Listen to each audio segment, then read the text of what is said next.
Why are fertility levels declining in India? What has the global study shown about the total fertility rate in India? Why are the southern states worried? A comprehensive demographic analysis of global fertility in 204 countries and territories from 1950 to 2021 has found that fertility is declining globally and that the future fertility rates will continue to decline worldwide, remaining low even under successful implementation of pro-natal policies. The Global Burden of Diseases, Injuries and Risk Factors study 2021 noted that India has moved from a fertility rate of 6.18 in 1950s to a fertility rate of 1.9 in 2021. This it pointed out was below the replacement fertility level of 2.1, which is the average number of children a woman should have to replace herself and her next generation for population stability. The GBD studies projected that the TFR could fall further to 1.04, barely one child per woman by 2100. This steep fall in fertility levels The steep fall in fertility levels has triggered concerns about the political and socio-economic fallout, especially in the southern states, which fear the loss of parliamentary seats post-delimitation exercise in 2026. Why is fertility falling? Even though the center has had one of the oldest birth control family planning programs, increased female literacy, workforce participation, and women's empowerment, and improved aspirations could have contributed more to steady drop in fertility rates over the decades than faithful adoption of family planning initiatives. The decline in fertility rates has also a lot to do with changing societal attitude towards marriage and reproduction, with women increasingly exercising their choice. They often prefer to marry late or not at all, often choosing career and financial independence over motherhood. Rising rates of infertility both in both men and women and abortions are important factors which could be contributing to this decline in fertility, though no absolute data is available. With an increasing number of young men and women opting to go abroad for higher studies and jobs and choosing to settle down and raise their families there, migration is the key factor. Another key factor that could be in play when one considers decline in fertility levels. What are the implications? Declining fertility rates have resulted in a rapid demographic transition in southern states. The consequences of this an aging population, a declining young workforce, and increased demands on healthcare and social security measures for care of an increasing population of the elderly are being acutely felt in states such as Kerala. Migration of youngsters in search for better prospects is also an issue. There is a concern over irreversible fertility decline across the country, but more so in the southern states where fertility rates has dropped below the replacement levels much earlier than the rest of India. Kerala has led the demographic transition in the south, achieving replacement level fertility rate in 1988, with other four states achieving in the mid 2000s. Along with education and women empowerment, the development of social and health sectors, which were the hallmark of Kerala's Human Development Index, the state has seen a low economic investment and growth. Educated youth are leaving the state. The proportion of the aged population is expected to surpass that of children, 23% in 2036. Changed attitude towards marriage and motherhood are beginning to reflect in the health of women, leading to an increased proportion of older mothers and pregnancy related morbidities. Kerala's high labor wages and high quality of life index are attracting internal migration from other states to supplant a shrinking workforce. The State Planning Board reckons that by 2030, the proportion of migrant labor could be close to 60 lakh, about one-sixth of the state's population. Fertility decline is almost always irreversible, and the graph, once it starts going down, may never bounce back.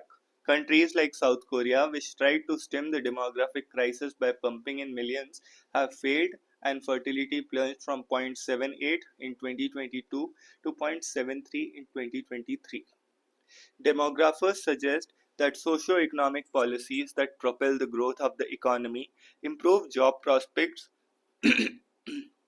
for the youth, and tap the potentials of a growing population of senior citizens can help in reducing the impact of a long spell of low sub-replacement level fertility rates on countries. Will the ceasefire in Gaza Strip hold?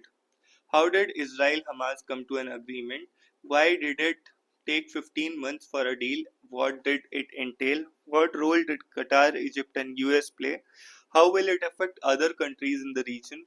And how will things change with Trump in the White House? After 15 months of fighting, which was triggered by Hamas's October 7, 2023 attack, in which 1,200 people were killed, Israel and Hamas have accepted a ceasefire in Gaza. On Saturday, Israel's 24-member cabinet gave approval to the agreement, which is expected to be implemented in three phases. The deal, which came on force on Sunday, was reached in talks mediated by Qatar, Egypt, and US. If it holds, it would provide a desperately needed relief for Gaza, the tiny strip along the Mediterranean Sea, which was relentlessly bombed by Israeli defense forces over the past 15 months, which over 46,000 Palestinians were killed and almost the entire population of enclave displaced. The deal is to be implemented in three phases. In the 42-day first phase, Hamas will release 33 hostages, most of those alive, and Israel will free roughly 1,000 Palestinian security prisoners. Israel will also partially withdraw the IDF from Gaza and allow the entry of 600 trucks of humanitarian aid into the enclave every day. The IDF is expected to withdraw from Netzarim corridor, which separates northern Gaza, which has seen massive Israeli bombardment from day one of the war from the south, where most of the enclave's population have been pushed into. If the Israeli troops withdraw from Netzarim, it would allow some of the displaced Gazans to move from the south and center to the north. But in the first place, Israeli troops will remain in Philadelphia corridor on the Rafah crossing, which means Israel will continue to monitor Gaza border with Egypt. On the 16th day of the first job, discussions are expected to begin on the second phase. If the first phase is implemented as per plan, 65 hostages will still be in Hamas captivity, and Israeli troops will be there at Philadelphia and some buffer zones in Gaza. In the second zone, Hamas will be required to release most of the remaining living hostages, and both sides should declare a permanent end to the hostilities. The third phase will involve discussions on the day after.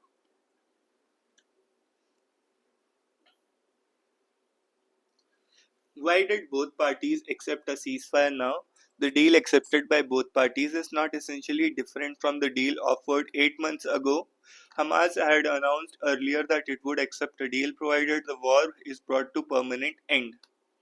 In May, Israeli Prime Minister Benjamin Netanyahu dismissed the agreement, saying Israel would continue its military offensive in Gaza until it meets its objective.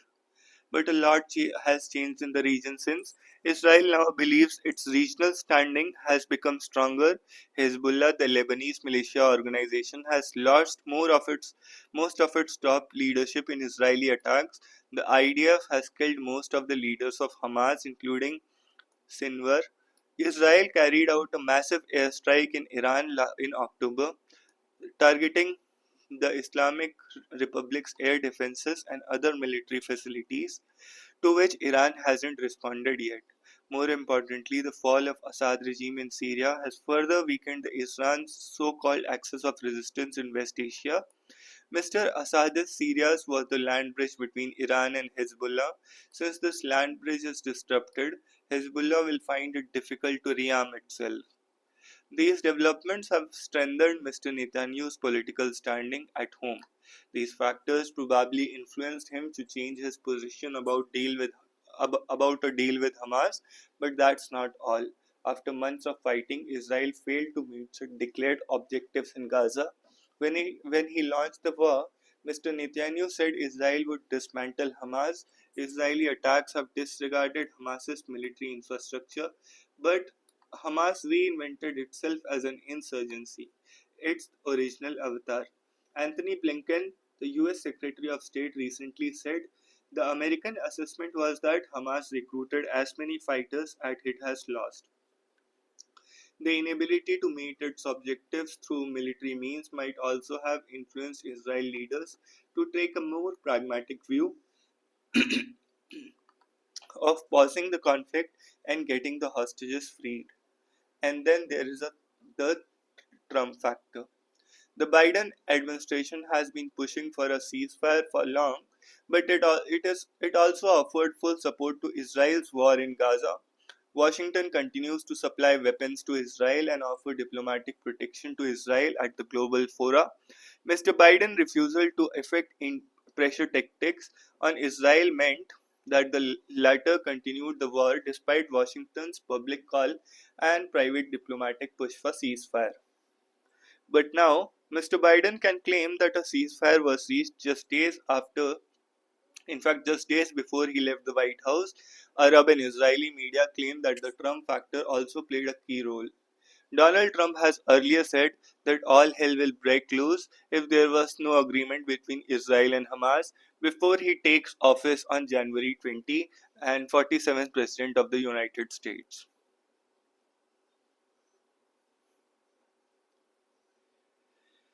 Times of Israel reported, quoting Arab officials, that Mr. Witkoff managed to achieve a single meeting more than that what President Biden did the whole year. Mr. Trump is known for his pro-Israel position, but he had promised during his campaign that he would bring the wars in West Asia and Ukraine to an end if he returned to White House.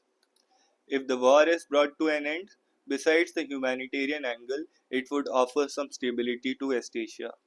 Mr. Trump may not like the US being drawn into another never ending war in the region.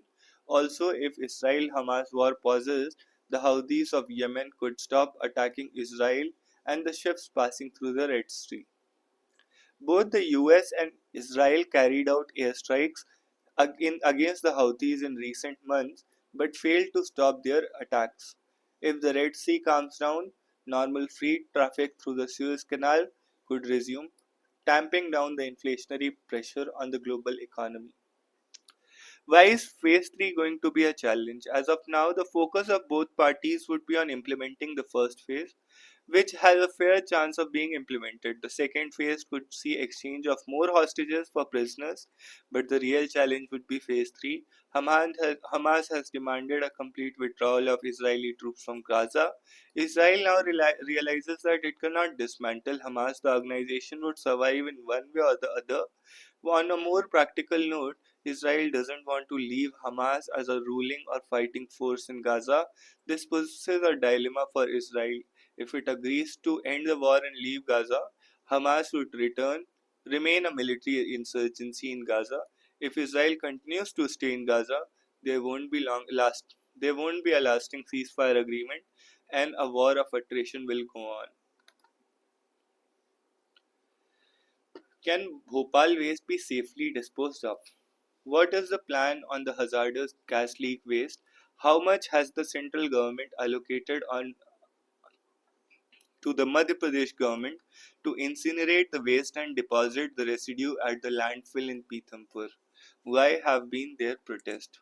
On January 2, Madhya Pradesh government authorities moved 358 tons of hazardous waste from defunct Union Carbide facility in Bhopal to the Pithampur industrial area in Dhar district.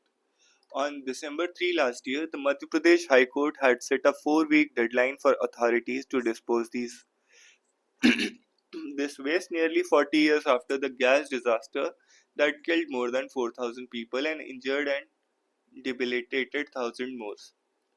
The disaster on the intervening night of December 2, 1984 was a result of poisonous gases leaking from the plant which Union Carbide has set up to manufacture fertilizers. The waste of the facility is composed of ingredients required to make these fertilizers. After years of lying in Bhopal and multiple petitions from civil society groups, The Madhya Pradesh government was to incinerate the waste at treatment, storage and disposal facility in Pitampur, more than 200 kilometers away. Officials arranged for the waste to be packaged and transported in secure long-haul containers, but protest in the industrial town by the local population, fearing harmful emission from the incineration, has paused the state's plan. On January 6, Madhya Pradesh High Court gave 6 weeks to safely dispose the waste. The order came from the state authorities had sought time to spread awareness about the manner of disposal and measures to minimize its effects on health and the environment. Central government has allocated 126 crore to the state to incinerate the waste and deposit the residue in TSDF landfill. Why Pitampur? In 2012, Supreme Court selected Pitampur facility as being most suitable and final destination of the waste. According to Central Pollution Control Board, it is the sole TSDF in the state and includes a landfill and an incinerator. The CPCB submitted an affidavit to the apex court attesting to the TSDF's ability to handle the waste. In 2015, Madhya Pradesh organized a trial run in which it incinerated 10 tons of the waste at the TSDF. The CPCB monitored the process with help from experts from private laboratories in Chennai and Hyderabad. Notably, the state had secretly advanced the incineration date by a few days to sidestep local resistance. According to Bhopal Gas Strategy Relief and Rehabilitation Department Director Swatant Kumar Singh, the emissions from the trial were under stipulated limit. The state's public relations office also reported no adverse effect on the environment or on public health. The trial waste consisted 4.8 tons of evacuated waste and 1.6 tons of semi-processed residue and 1.3 tons of naphthol waste and 1.3 tons of carbide residue and 0.8 tons of reactor residue. According to December 24 press release from the state's public relations office, the regional director of CPCB Bhopal has collected and tested 5 water samples from around Pitampur TSDF. The report indicated that water color, chloride, sulfate, and fluoride concentrations, hardness, and amount of total dissolved solids exceeded permissible limits specified in $1 10,500 standard in 2 open wells near the landfill. However, the release said, according to the scientists involved in the analysis, the higher the values reflect groundwater quality and don't appear to be linked to the TSTF operations. The release also said experts from AIMS Bhopal and ICMR reported surveyed 12 villages found the prevalence of skin and respiratory ailments to be lower than the national average. Credible media reports in 2015 had said around 4 times as much as an residue as the waste combusted by mass had been generated, and which the CPCB has said it would dispose of in the landfill, including protections to contain leaches. The US Environmental Protection Agency has said these protections can degrade and need to be reinstalled at periodic intervals. Madhya Pradesh has temporarily put off incinerating the waste. Authorities have said the local protest, including 2 attempts at self-immolation, mean they would first like to improve public confidence in the safety of disposal process. We are preparing 50-odd master trainers, including science teacher, professors and officials. PTI quoted Dhar collector Priyank Mishra as saying they will be informed about the exact status of the waste before they reach out to people to dispel misinformation. If there will also be a trial run, a 90 kg batch will be incinerated at 1200 degrees Celsius, Mr. Singh said. According to EPA, more organic compounds like naphthol are destroyed when subjected to 590 to 650 degrees Celsius. Operating hazardous waste incinerators at 1200 degrees Celsius would thus strip the waste of organics. If the resulting emission don't breach legal threshold, The rest will be incinerated in a batch of 270 kg each over the 3 months.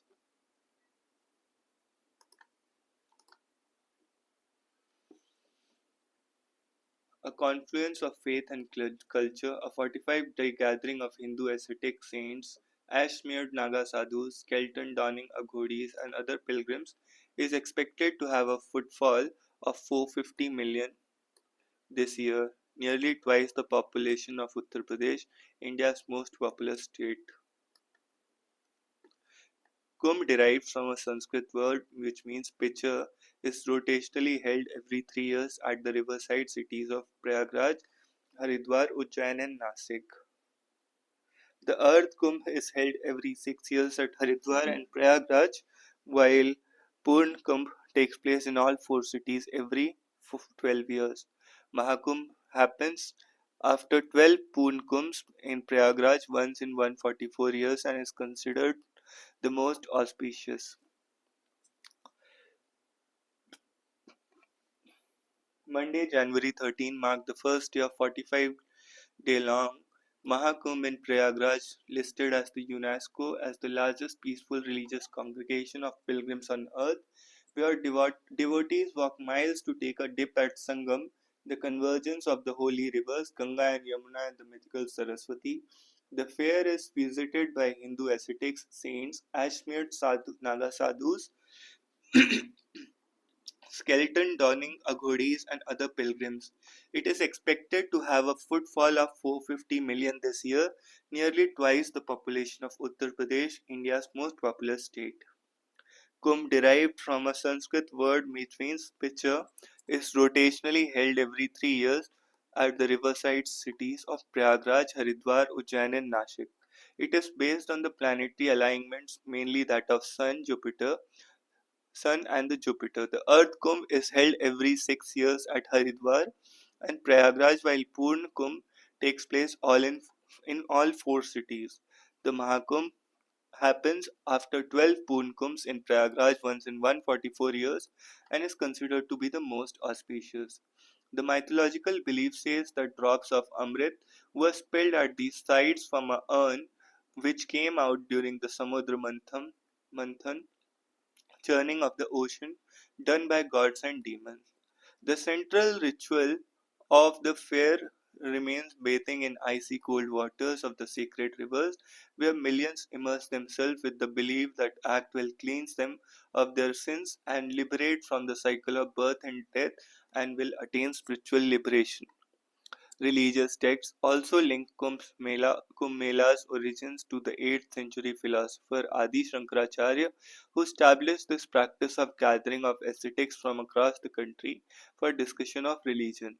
It was Shankaracharya who instituted the monastery system and 13 akhadas, warrior saint sects, Nirvani, Atal, Niranjani, Anand, Jun, etc. The saints from these sects who sport weapons such as tridents, swords, lances are the main attraction at the Kumbh. The latest in the line of akhadas is Kinnar Transgender Akhada, established in 2015 by transgender rights activist Lakshmi Narayan Tripathi. The akhada is still competing for a space between the community of religious leaders but remains one of the most visited akhadas in Kumbh. The akhadas use the fair as an opportunity to elect the chiefs and divide powers in its council meeting called the Dharam Sansad.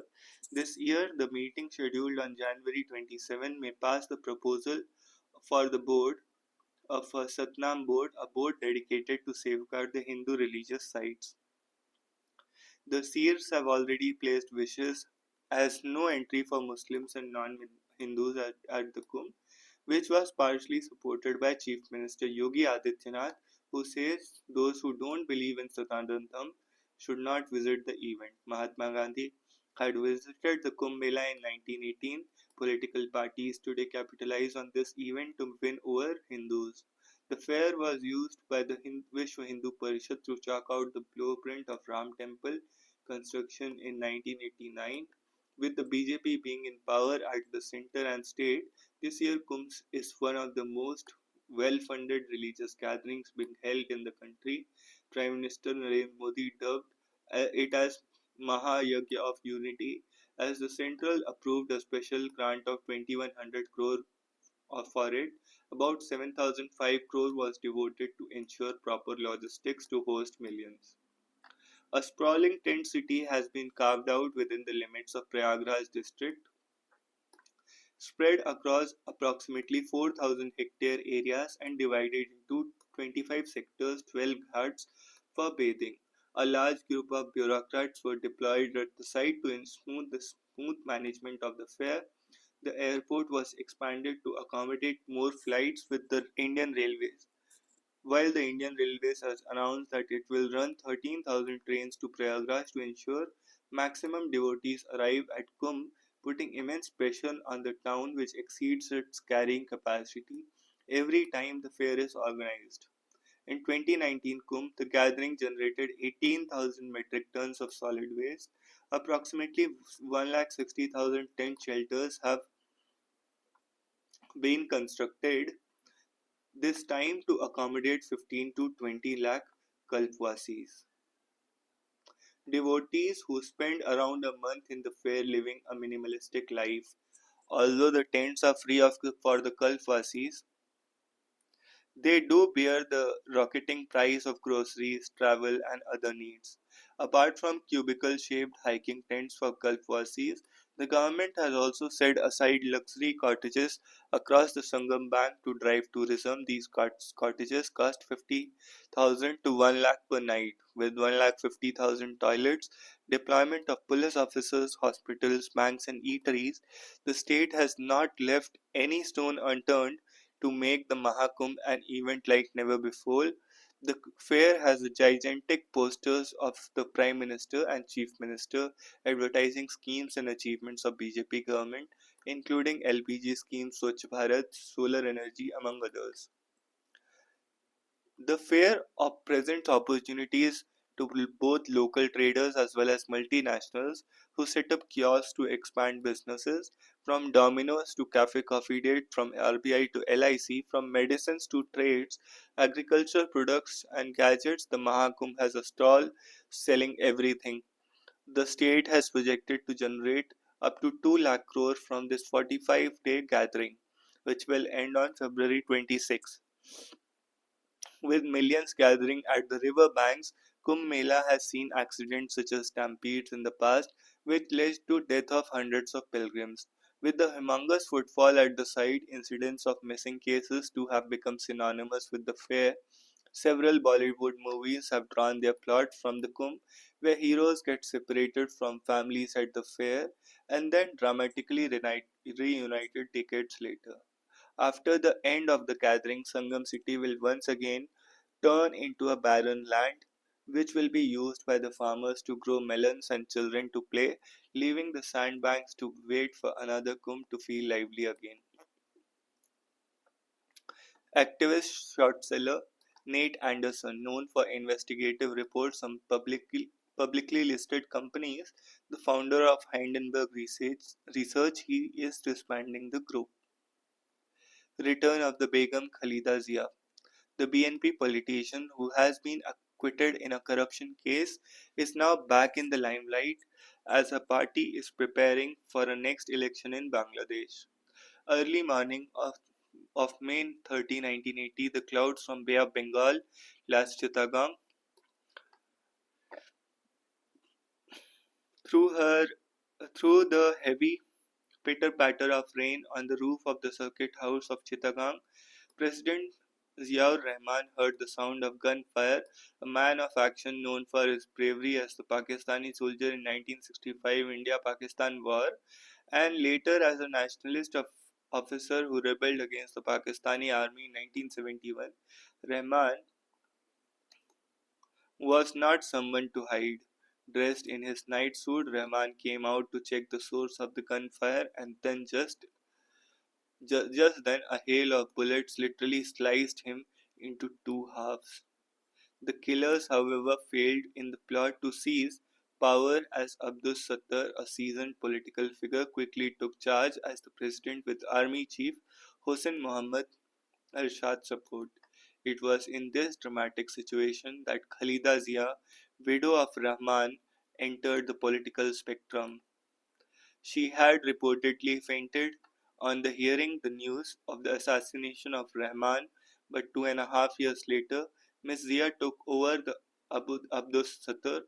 On January 13, 1984, Ms. Zia took charge of the Bangladesh Nationalist Party that was founded by Rahman. The death of Rahman also came at a critical time for a volatile country. On May 17, Mujib's daughter Sheikh Hasina returned to Bangladesh. Ms. Zia and Ms. Hasina came from different backgrounds. The former was young wife of a Bengali officer in the Pakistan military, and Ms. Hasina was the daughter of the firebrand anti-Pakistan figure. But in 1984, two emerged as the leader of two political alliances that opposed President Irshad.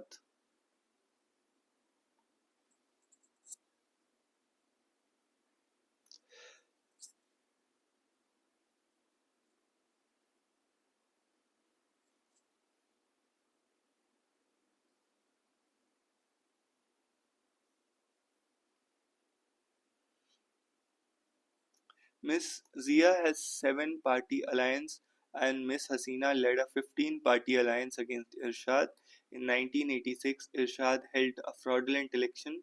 Infuriated by the sham polling, the two alliances joined hands and finally dislodged Irshad from power in 1990. After the fall of Irshad, the February 1991 election has won by the BNP, and Ms. Zia also became the Begum Khalida, known as the first women Prime Minister of Bangladesh. But even as Ms. Zia was getting a grasp of the problems, a monstrous cyclone storm killed nearly 500,000 people. Ms. Hasina sensed an opportunity and termed the BNP government incompetent. Despite the opposition, the BNP managed to win 1996 election, but had to give up power after the Awami League accused it of rooking the polls. Then Ms. Hasina became the first PM for the first time. From 1991 till 2006, Ms. Zia dominated Bangladesh politics along with her rival Ms. Hasina. She returned to power with the support of Jamaat-e-Islami Bangladesh at the turn of the century and remained in office till 2006.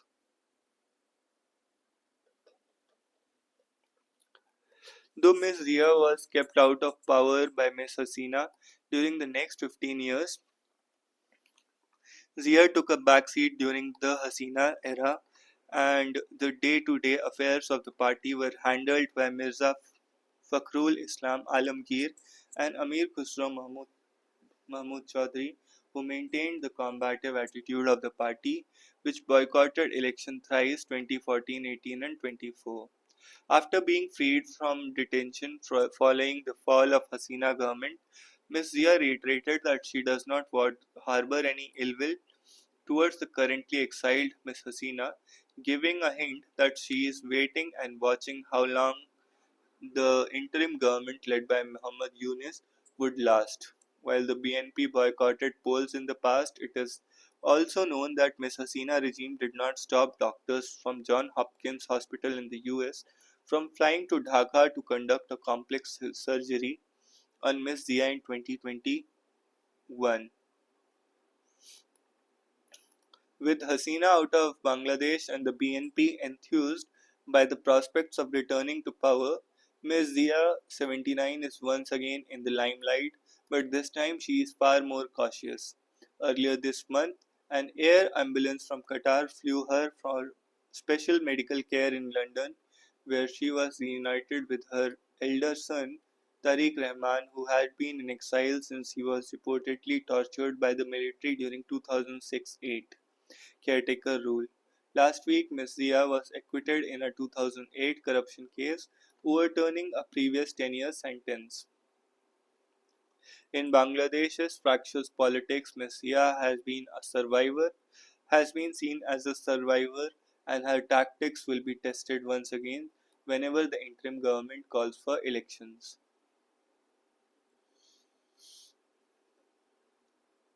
Nate Anderson, activist, short seller, and founder of Hindenburg Research, has decided to disband the US based investment research group for its investigative reports on publicly listed companies. In a note shared on the Hindenburg website, he addressed the speculation on what triggered the move.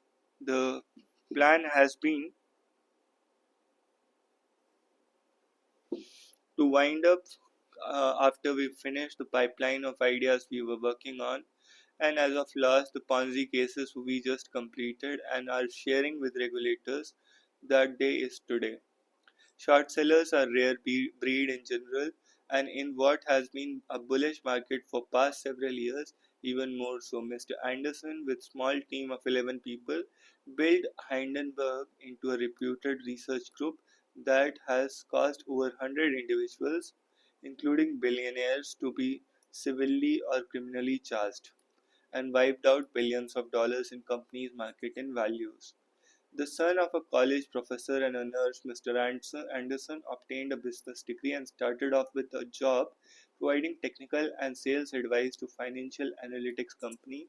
Subsequently, he moved on to auditing and verification of potential deals and investment firms of all wealthy families. But all along, he had nursed a singular passion, unearthing scams, aware that translating it into a full-fledged career would not be easy. He set up brokerage firm that did due diligence for hedge funds while pursuing forensic financial research in his personal time. But as his brokerage firm failed to take off, debts mounted and he faced eviction by his landlord. Mr. Anderson sold his brokerage license and in 2017 plunged into his passion by setting up Hindenburg. Short selling involves borrowing the shares of a given company and selling them in the expectation that the price would fall. And when the price fell, buying them back at the lower price and pocketing the difference as profit. Short selling involves borrowing the shares of a given company and selling them in the expectation that the price would fall. And when the price duly fell, buying them back at a lower price and pocketing the difference as profit. The magnitude of losses in the short share prices rose instead of a tanking are potentially unlimited.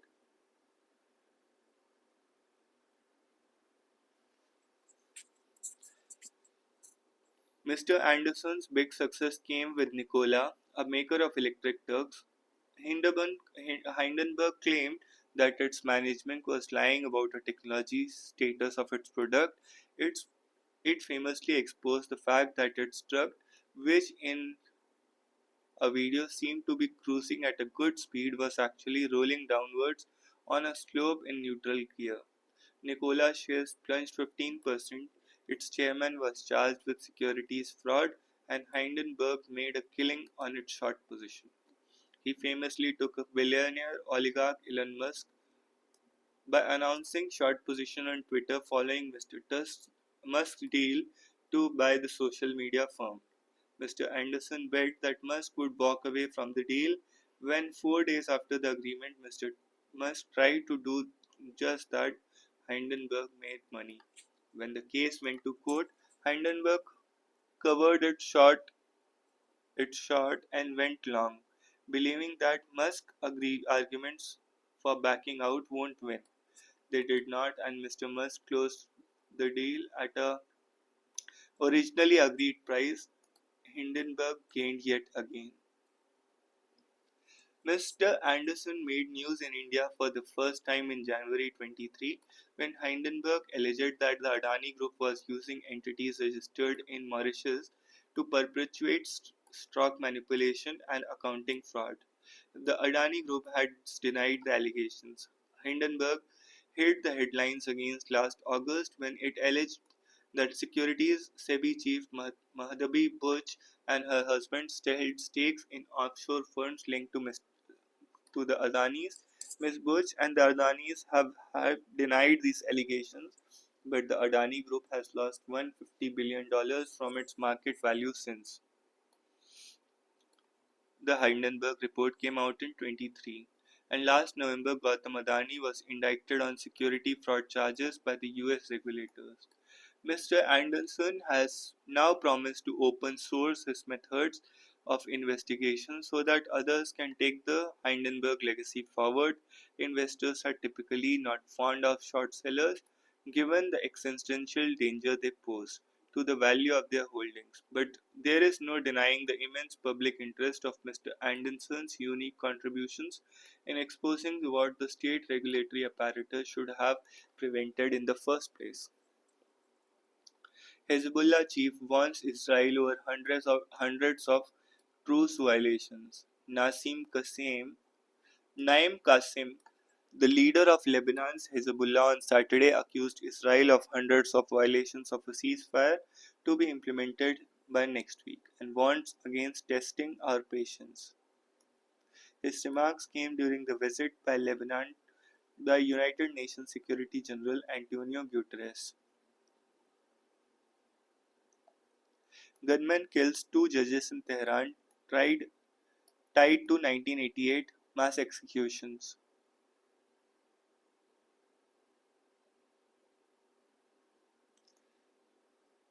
Nigeria is admitted a partner country of the BRICS bloc. Nigeria has been admitted as a partner country of the BRICS bloc of developing economies, according to Brazil Group's chair. BRICS was formed in 2009 and with South Africa added in 2010 as a counterweight to the group G7 leading industrialized nations. Police Islamists demolish Ahmadi place of worship in Pakistan. Before ceasefire takes effect in Gaza, Yemen's Houthis fire missiles at Israel. The militants carried out a specific military operation targeting Ministry of Defense of the Israeli army. The ceasefire deal between Israel and Hamas is to take effect on the eve of Trump's inauguration for the second term as a US president. The Israeli ministry is said it intercepted two missiles fired from Yemen on Saturday before the ceasefire is set to take place.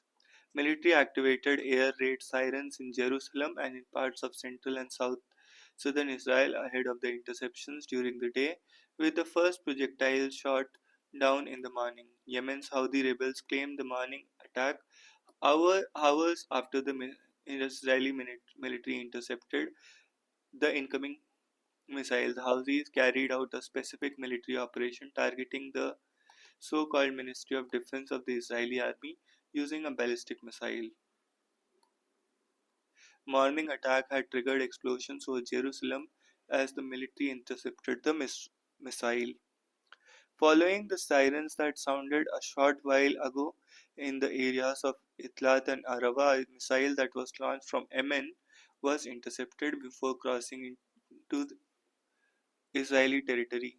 The latest launches from Yemen came as ceasefire in the war in Gaza would take effect. Qatari Prime Minister Sheikh Mohammed bin Abdulrahman bin Jassim Al Thani announced the ceasefire agreement on Wednesday and said the initial 42-day ceasefire would see 33 hostages released by militants in Gaza. The truce is to take effect on the eve of Donald Trump's inauguration for a second term as US President. Palestinian President Mahmoud Abbas said Palestinian Authority, which has partial administrative control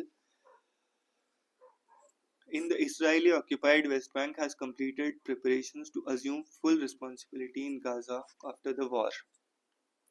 Escape death via whisker, says Hasina on fleeing Dhaka. Deposed Prime Minister Hasina has said she and her younger sister Sheikh Rehana escaped death by just 20-25 minutes on August 5 last year when Awami League government was toppled in a student-led mass uprising. In a brief audio note released by her party in Facebook page, Ms. Hasina expressed her gratitude to God for saving her life. She also recalled two previous attempts on her life she narrowly escaped and said she believed that God had saved her life as part of a divine design to get something greater done by her. We escaped death by just 20-25 minutes, I feel. Surviving the killings on August 21, surviving large bomb in Kotalipara, and 5 August 5, there must be a will of Allah, the hand of Allah, otherwise I would not have survived this time. In a trembling voice, the 77-year-old leader accused her political opponents of conspiring to get her killed. I am suffering, I am without my country, my home, everything has been burnt. Russia captures two more villages in eastern Ukraine.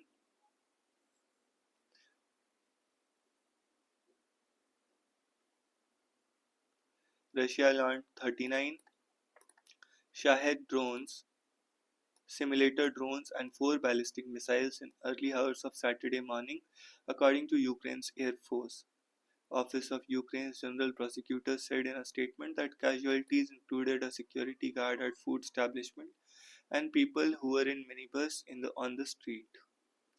Germany may send troops to Ukraine buffer zone. Germany defense minister said he was open to sending German soldiers to Ukraine to help secure a demilitarized zone there if ceasefire was agreed with Russia. In an interview with this newspaper, Boris Pistorius also said Germany should aim to spend 3% of GDP on defense. US President-elect Donald Trump wants members of NATO military alliance to devote 5% of their national output on defense, a demand that had already been rejected as too high by German Chancellor Olaf Scholz.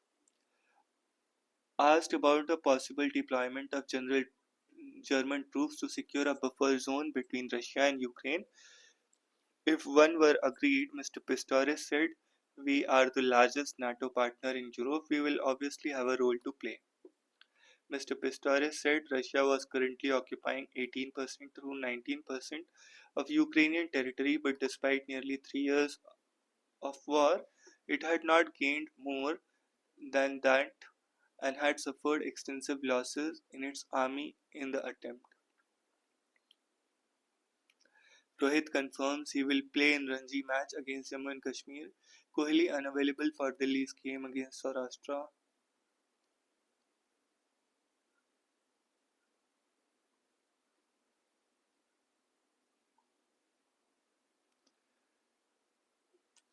Bulls receive special care as the Jallikattu event approaches. This includes baths twice a week and swimming sessions to build muscle. A bull leaps from the Wada Vasal entry point at the Jallikattu. A young man tackles a bull at Thachankuruchi in Pudukkottai.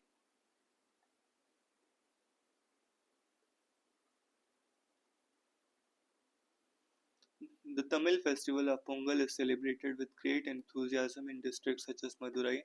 Traditional bull taming event believed to date back to the Sangam period attracts thousands of spectators, from men waiting in long queues to release their bulls into the arena, to bull tamers preparing to jump in, photographers with sharp eyes waiting to capture the right moment.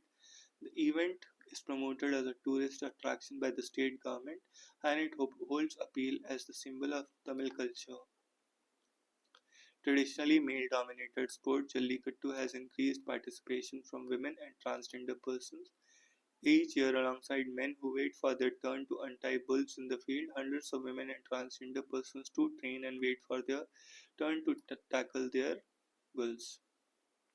Once looked upon as an event to test the prowess of young men in the region, Jallikattu soon evolved into a competitive sport with high stakes and more recently controversy. Despite its cultural significance, Jallikattu has faced criticisms due to safety concerns. The event has been associated with numerous injuries and fatalities among both participants and spectators over the year. Animal activists have also alleged that sports involved cruelty to the bulls. As the echoes of celebration and spirit settles for now, it is time to consider ways to preserve this tradition with more safety for participants and welfare measures for the animals.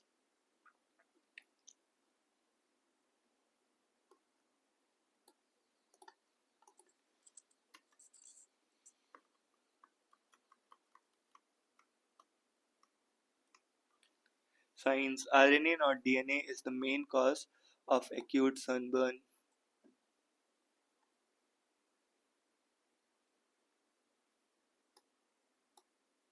The researchers found that instead of DNA, the acute effects of sunburn were actually caused by due to damage to the RNA. The objective of the study was to describe the impact of UV radiation on skin and what causes the damage. The researchers found that the same skin response to UV radiation exists in both mice and human cells. COVID-19 vaccines fail to alter neurosymptoms of long COVID, while vaccination decreases the severity of acute COVID-19 and the rate of hospitalization and death. It does not alter the subsequent neurologic manifestations of long COVID.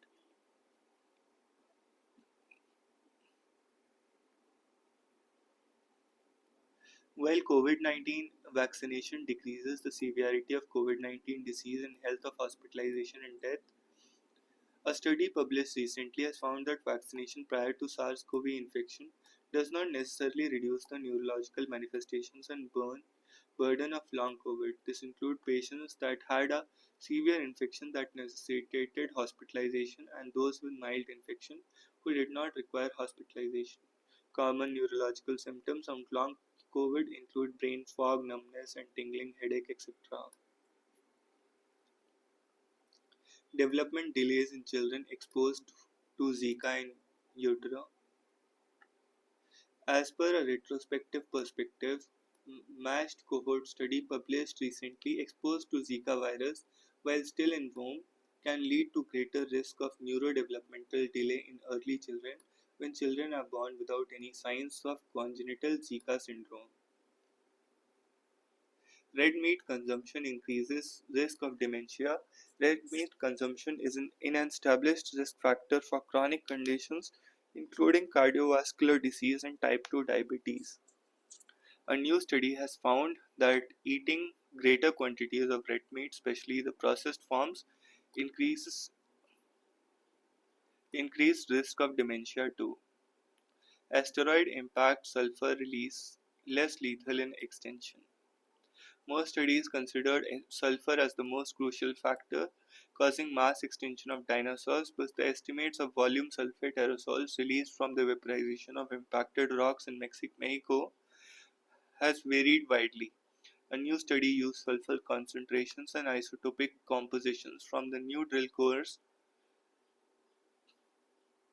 and found that the role of sulfur has been overestimated. Reasons for osteoarthritis risk in post-menopausal women. While hormonal changes associated with menopause have long been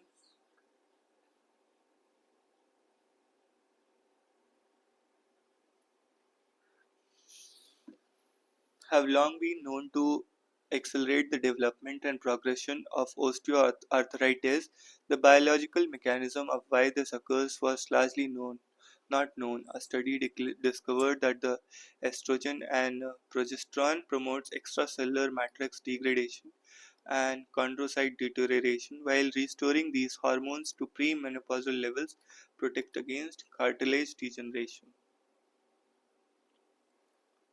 Kotak VinFast revs up for foray into India's premium e-SUV race. Vietnam's electric vehicle maker VinFast Auto said its two vehicles SUVs VF7 and VF6 will hit the Indian market. India's auto sector to hit global peak in 5 years, Gadkari. India's automobile industry will be number one in the world in the next 5 years, highlighting the industry has created 4.5 crore jobs till now, the highest in the country. The size of Indian automobile industry is now 22 lakh crore. I am confident that within 5 years the Indian automobile industry will be number one in the world. Presently, the size of US automobile industry is 78 lakh crore, followed by China and India. Mr. Gadkari further said when he took charge of the Transport Ministry in 2014, the size of auto industry was 7.5 lakh crore. This is the automobile industry which is giving maximum revenue as part of GST to the state government. Electric vehicle sales in India crossed 14.8 lakh crore units in 24, achieving a market penetration rate of 5.59%, up from 4.4% in the previous year. The minister asserted the upward trend in EV adoption underscores the growing public trust in electric vehicles as well as positive impact of government incentives and industry innovation. Talking about PLI for automobile and auto components industry, he said out of 115 applications, 82 have been approved with an estimated investment of 42,000 crore. Hyundai Motor is exploring a partnership with TVS for last mile mobility solutions. Auto sales to soften in 25-26, Tata's to focus on hatchbacks. Kotak Mahindra Bank Quarter 3 PAT rises 10% to 4,700 crore.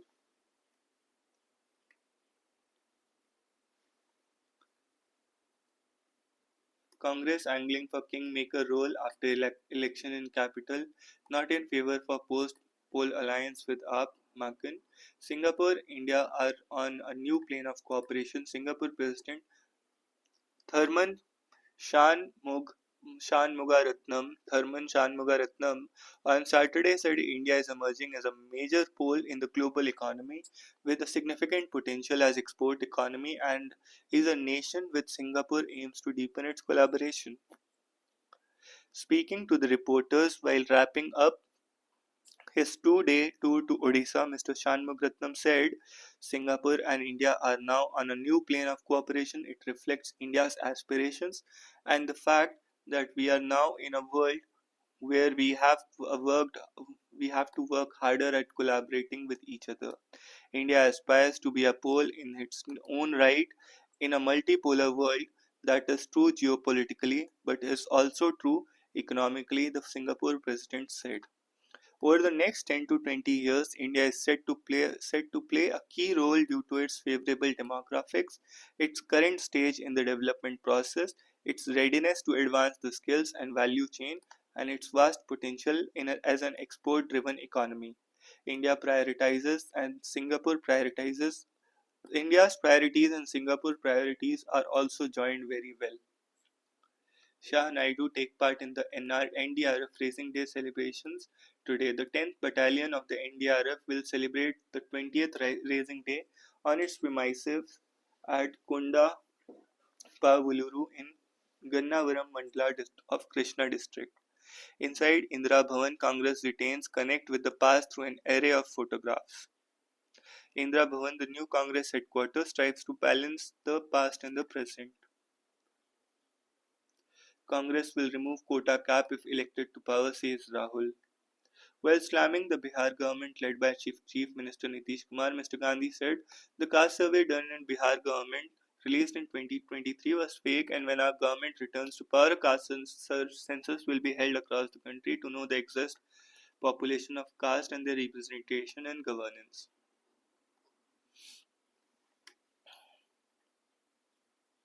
Congress BJP corner LDF government over settling up of liquor unit. Both parties have raised the specter of over-exploitation of groundwater and contamination of groundwater from industrial effluents in a perennially water-scarce Palakkad district. Scrutiny of Ladki Bahin beneficiaries underway.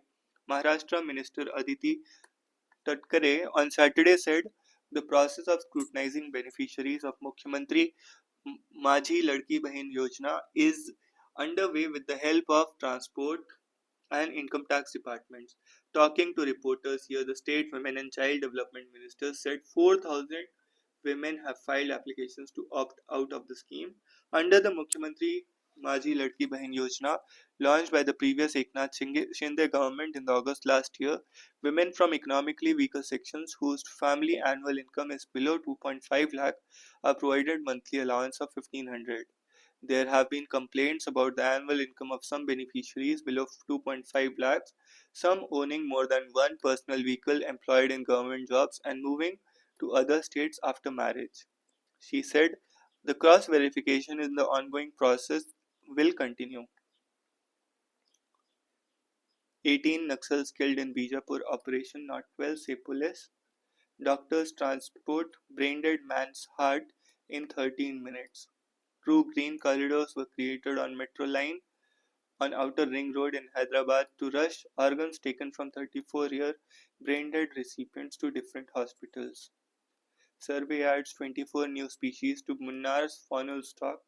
A faunal survey in Munnar's Wildlife Division has led to addition of 24 new species of birds. The exercise undertaken by this simultaneously surveyed the Mathiketan Shola National Park, Pambadum Shola National Park, Annamudi Shola National Park, Kurinji Mala Wildlife Sanctuary, Eraviculam Wildlife National Park, Chinnar Wildlife Sanctuary from Jan 8 to 12.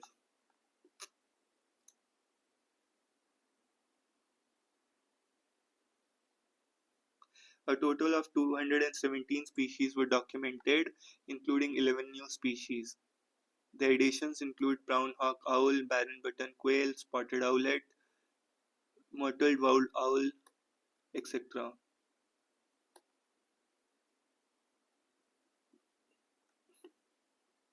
Audit finds financial mismanagement in university in Kerala. No notice on attachment of assets by ED, Muda official.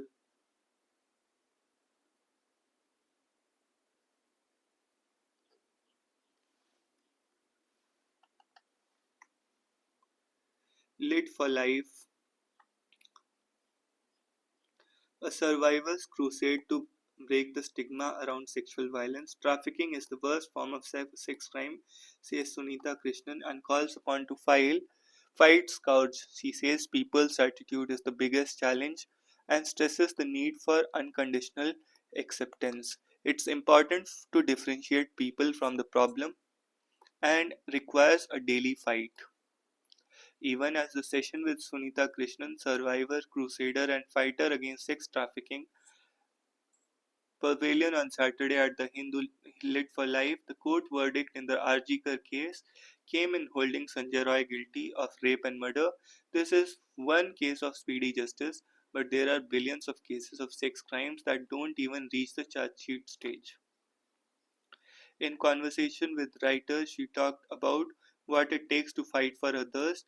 Gang raped 37 years ago at the age of 15, Miss Krishnan, who turned women's rights advocate, said the biggest challenge she faced in her work was the attitude of people. People do not miss a chance or forget to remind you where you come from. One of my biggest pain is to be constantly identified as a rape survivor and not the work I do. Every survivor needs unconditional acceptance, she said, and called upon the audience to involve in citizen engagement. Every individual needs to understand what a victim requires to come back to the mainstream of healing and recovery. Prostitution is defined by law as commercial sexual exploitation, but confusion is created by combining prostitution, sex work, sex trafficking, which are components of parallel struggle. Each is a set of different people with different stories, and trafficking of a person is worst form of sex crime. It is an organized crime and fastest growing criminal enterprise. It is important to differentiate people from the problem, and it requires a daily fight against the attitude of women's honor is located in her vagina. Ms. Krishna says pornography was biggest contributor to sex trafficking, and if everybody put out a social message daily condemning or at least talk to one person a day engaged in pornography, it would change the world. You do not necessarily have to be an activist to but understand the fundamental nuances of sex business and constrained women choices women are compelled to make. Lots of bodies, minds and souls are crushed and beaten daily, whose memoir I Am What I Am is her personal story of grit and determination, having been sexually assaulted. Characters from historical fiction should not be taken out of context. Need for revisiting history of an anti caste cultural assertion. Beauty of human beings is in their vulnerability, Leander Pace. From a frozen Mars to climate crisis mapping Earth's journey, historian Peter Frankopan speaking at Hindu Lit for Life event in Chennai.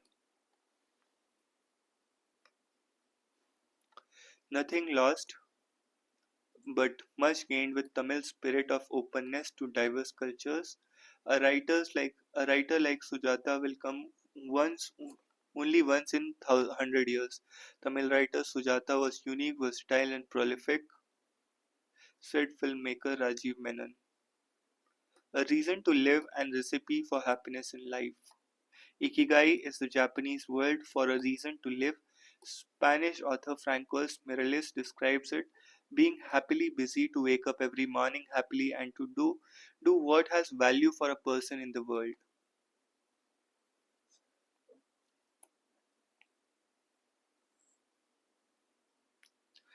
Veganism, Blood Sport and Grey Shades of Characters, authors Nandini Krishnan and Kannan Iyer, who are co-authoring soon to be released Doom series, spoke about grey shades of their protagonists and villains. Mankind needs a mix of capitalism and socialism, says Jenny Erpenbeck. East Berlin-born writer Jenny Erpenbeck waited 30 years to write about the fall of Berlin Wall and the changes it brought to the region. In conversation with historian Ira Mukhoti, Ms. Erpenbeck and Michael Hoffman, who translated her International Booker Prize winning novel Kairos into English, unraveled the reasons why it took so long to tell a story close to her heart. During the session titled Love in the Time of Uncertainty at Hindu Lit for Life, Ms. Urbanbeck said that issue was too close for comfort and that writing a novel about the transition that was taking place in her country needed some distance. I was busy taking part in everything, facing new things and new rules. I was busy making a living. She sets the story of Kairos few years before the fall of Berlin Wall around a destructive love story between a 19-year-old Katerina and 50-year something old Hans. Miss Erpenbeck said that in a way, the division of Germany gave the structure to the book, two parts mirroring each other, good and the bad of a love story and wall dividing Berlin. The translation, he said, also gave him an opportunity to bring to English readers an experience of post-war Germany which they are not aware of. Asked why reunification post 1987, there seemed to be a hurry to erase East German memories. Ms. Erpenbeck said the process to make united memory after 40 years of a split history between East and West Germany is an ongoing process.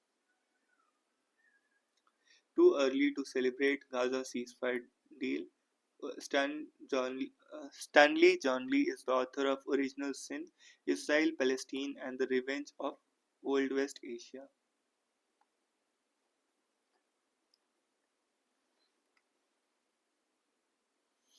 Music and spirituality can be separated. Modern poetry puts humans in place of God. The Hindu Lit for Life 2025 is streaming live.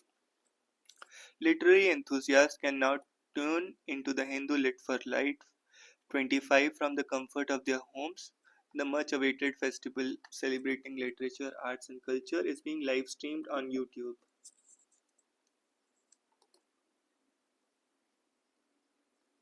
The reading made Abraham Verghese a doctor and an accidental writer. Sex education must start young, says Leela Mangaldas. Sriram Narayanam inspect audacious forms of devotion. I am not entirely against Indianism. Don't go correcting people. Tharoor. I don't go correcting people's English as people famously think. The Hindu launches Surf and Drive at Litfest.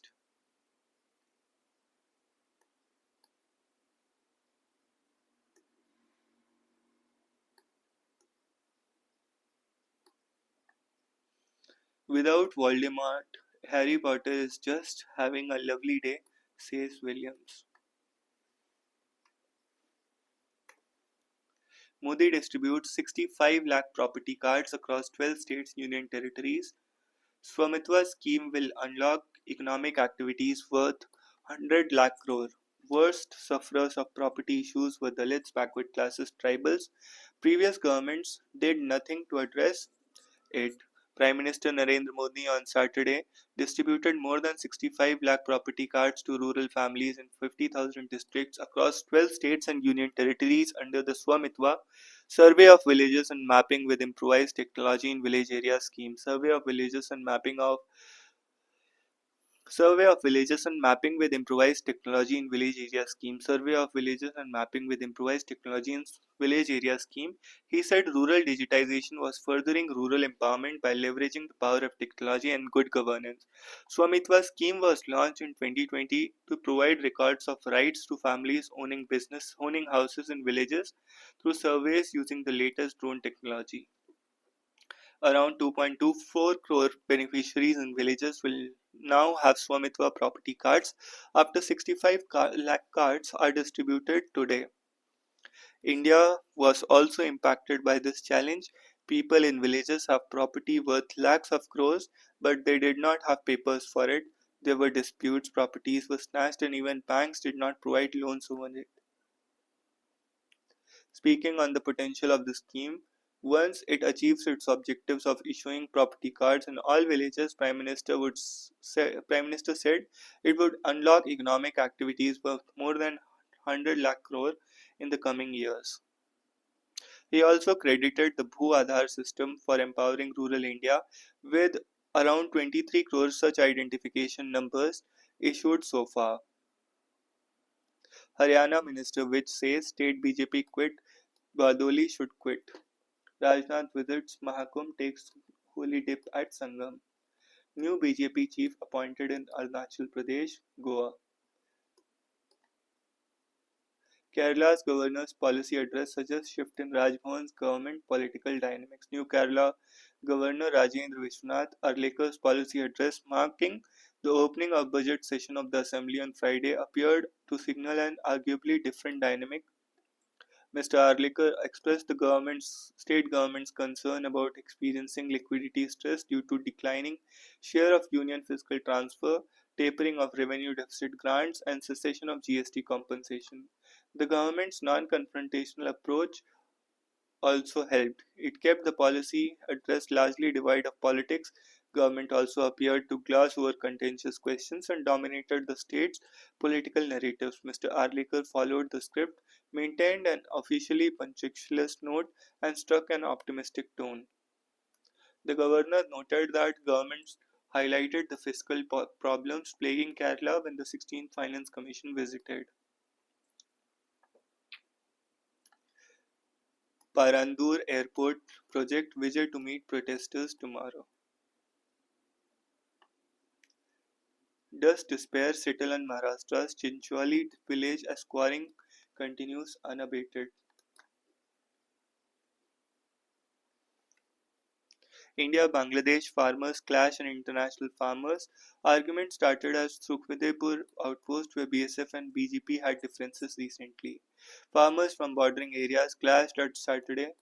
This incident occurred when some Indian farmers, like on normal days, had gone to their fields near the international border. It was at the same time outpost that the differences between BSF and BGP surfaced. Indian farmers accused Bangladeshi farmers working in the fields across the border of stealing the crop, due to which arguments started between the farmers of both countries. Himachal IG convicted in the Kotkai case. In the custodial death of an accused in the gang rape case and murder of a minor girl in state's Kotkai area in 2017, the Court of Special Judge Alka Malik will pronounce the quantum of punishment on January 27. The court convicted IG Haider Jaidi, the then DSP of police,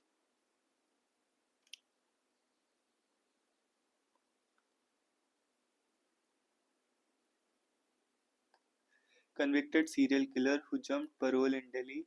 Malnourished children get special ration. Jharkhand government on Saturday started the distribution of Shishu Shakti packets and the enhanced versions of the take-home rations for severely malnourished children. More funds for education, health likely in Rajasthan. The pre-budget consultations of Rajasthan Chief Minister Bhajan Lal Sharma with the stakeholders from different sectors were held over the weekend, emphasized Mr. Sharma's emphasis on infrastructure development and better education and healthcare facilities in remote areas, besides outlining a comprehensive roadmap on improving the healthcare facilities. Mr. Sharma said new measures would be launched for fast progress of tribal dominated regions.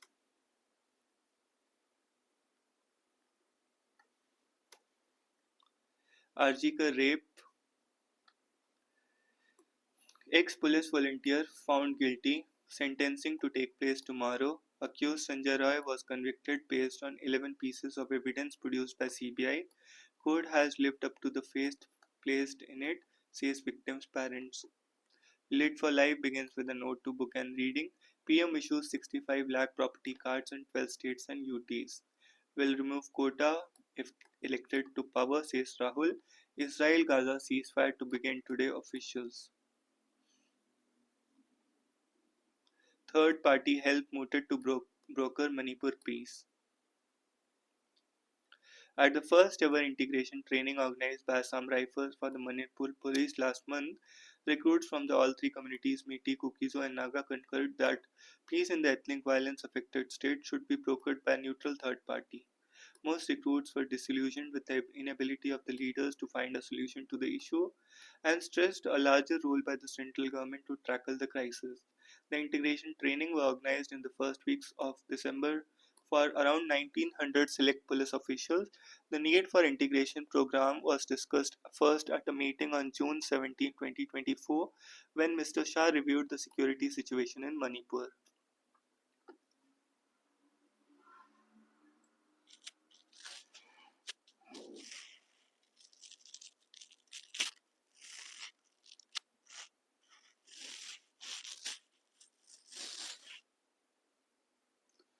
Lalu hands over RJD reins to son Tejasvi Yadav, and Saif Ali Khan knife attack case suspect detained.